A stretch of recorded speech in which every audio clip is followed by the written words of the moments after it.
Well, what would motivate a wife to start hanging out in strip clubs? That's a question Pastor Todd Stevens had to consider after his wife, Erin, felt a call to love on strippers. Take a look. In a world where people are quick to judge, it's hard to be loved for who you are. Erin Stevens, a wife and a mom from the suburbs, sees that play out firsthand with the women she hopes to show God's love. Those women are strippers. She gives them home-cooked meals and gifts and talks to them about their lives. One of them was Katie. This is really extravagant. Why are you just showing us love without asking for anything or asking for us to pay for something or at least preaching at us? And I looked at her and I said, because you are valuable to God and you're valuable to me. Katie gave up dancing and committed her life to Christ. Today, she works alongside Erin, reaching out to other strippers. Erin Stevens joins us now, along with her husband, Todd, the pastor of Friendship Community Church. Erin and Todd, welcome to the show. Thanks so much. Thank you for having us. Well, Erin, let's start with you. What got you started ministering to strippers? Well, back in 2012, October of 2012, I was doing a 21-day fast and actually praying for our church, a land or building, because we were growing so quickly. And I really, during that time, felt God break my heart for those far from Him. And I just felt a still small voice say, go feed the strippers. And so I talked to Todd and he said, go for it. And because our church has always been about finding those far from God and loving on them just the way they are. And I called up a general manager in town of a strip club and said, I want to bring a home-cooked meal to your girls and show God's love in a practical way with absolutely no strings attached. Wow. And he said, can you come next Thursday? Amazing. Because Yes. he could have easily said no, but he said yes. He said yes, and I've been going every 2 weeks since. Todd, as her husband and her pastor, how did you respond when she said, honey, I want to go to the strip club? Well, when she first said it, I wasn't sure if I should pretend like I didn't know strip clubs existed in town or exactly how I was supposed to respond. But then as I thought about it, it really made sense because, you know, outreach, a lot of times we've been trained or brought up to think that it's just about information, that if people just have more and better information, then they would be ready to make a step toward Christ. What we found is really it's show and tell, that we've got to show them that God loves them because we love them, and then we have credibility to tell them, and they're more ready to receive the message at that point. Erin, let's be real. Aren't you glad God called you to the strip club instead of your husband? Yes, yes, I am. And it was definitely, you hit the nail on the head. It was a calling. I had no doubt. I've not doubted it ever since. And I love those girls, and I tell them whether they strip or not, whether they do drugs or not, drink or not, I love them anyway, unconditionally. You go in there, I'm imagining it's dark, it's smoky, the girls are in the back, you're in the dressing room. What are you doing in there with them?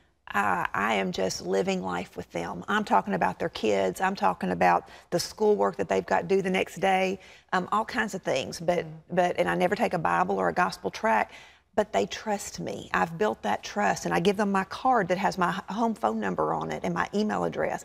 They call me all hours of the night because they know Miss Erin loves me and believes in me. And you really don't preach to them. No. You're not there with the Bible hitting them over the head saying, this is wrong, you're a bad girl. Never. You know, you're just loving on them. Yeah. And there was one girl that ended up leaving. Why did she leave the stripper lifestyle? Well, Katie really, Erin first connected with her through giving her that gift. And she said, as she said earlier, you're valuable to God and valuable to me. And she made steps toward Christ, and 6 to 8 weeks later, as Erin mentored her, Erin told her, she said, I think really maybe you need to stop, you know, sleeping with guys as you date them. And then she took that step. And then a couple of months later, she recognized, she said, you know what, I need to dress more modestly and things, and just burned all her clothes because she didn't want someone else to have them by, you know, taking them to Goodwill. And, you know, on that first night, if Erin had said, the reason I'm here is because I want you to quit your job and burn your clothes and quit sleeping with guys, she would have never taken any of those steps. But because she met her right where she was and just invited her that next step and one step at a time, we've seen amazing life change. And that's one of the many stories the book talks about, is how through loving people in these kind of practical ways, we can just invite them forward one step at a time. Right, and she ended up leaving that lifestyle, right? Oh, we've now had 3 girls leave the lifestyle. One of the girls said, I finally feel like for the first time in my life, Jesus would hang out with somebody like me. And another girl said, Miss Erin, I quit the club because you never quit coming. Oh, I love that. I Yes. love that. Yes. Well, Erin, you now have an outreach called Nashville Strip Church. This is your ministry. It's my ministry. Yeah. Yes. And Todd, now this book, How to Pick Up a Stripper. This is kind of racy. Of course, if you look at the subtitle, and other acts of kindness. That's right. Talk a bit about your approach to evangelism. Of course, you're the pastor of, is it Community? Friendship Community Church in Mount Juliet, yes. What we do is we train all of our people to just simply do simple acts of kindness and meet needs in practical ways all during the week. Whether that's something I do every day is at Subway, as I get my lunch, I just pay for the person in front of me or behind me and to just give them a simple card that says, hey, I did that to show you God's love in a practical way. I hope you get in front of me. That's right. Sometimes I see people angling if they know how it's going to work out.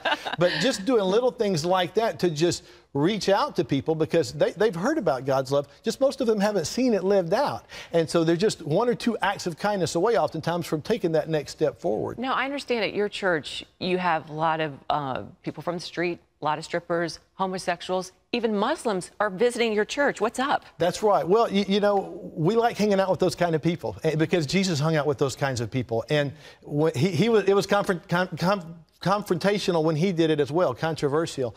And he responded to that controversy by telling the simple story about a shepherd with 100 sheep who lost one. He left the 99 and went after the one. And we say, you know what? We don't want to leave anybody behind. We don't want even that 1% to be an acceptable loss. We want to reach out. But I want to know, this sounds amazing, and this is the gospel, but what is the challenge? What's the biggest challenge of reaching these kinds of people? Strippers and Muslims and homosexuals? I think the biggest challenge is just moving out of our comfort zone to do it, to be intentional. I'm sort of introverted by nature, so I have to talk myself into it almost every single time. But I know nobody's going to be offended because nobody's anti-kindness. They're always going to be excited to see what you do for them. But that's the fear I have to overcome almost every single time. And it doesn't matter if you're a stripper or you're a school teacher or whatever. Everybody loves someone who's kind to them and who just loves them for who they are. And you guys are so inspiring, and your book is amazing, How to Pick Up a Stripper and Other Acts of Kindness. Guys, thanks so much for being on the show, Erin and Todd. God bless you. Absolutely. Thank you so much.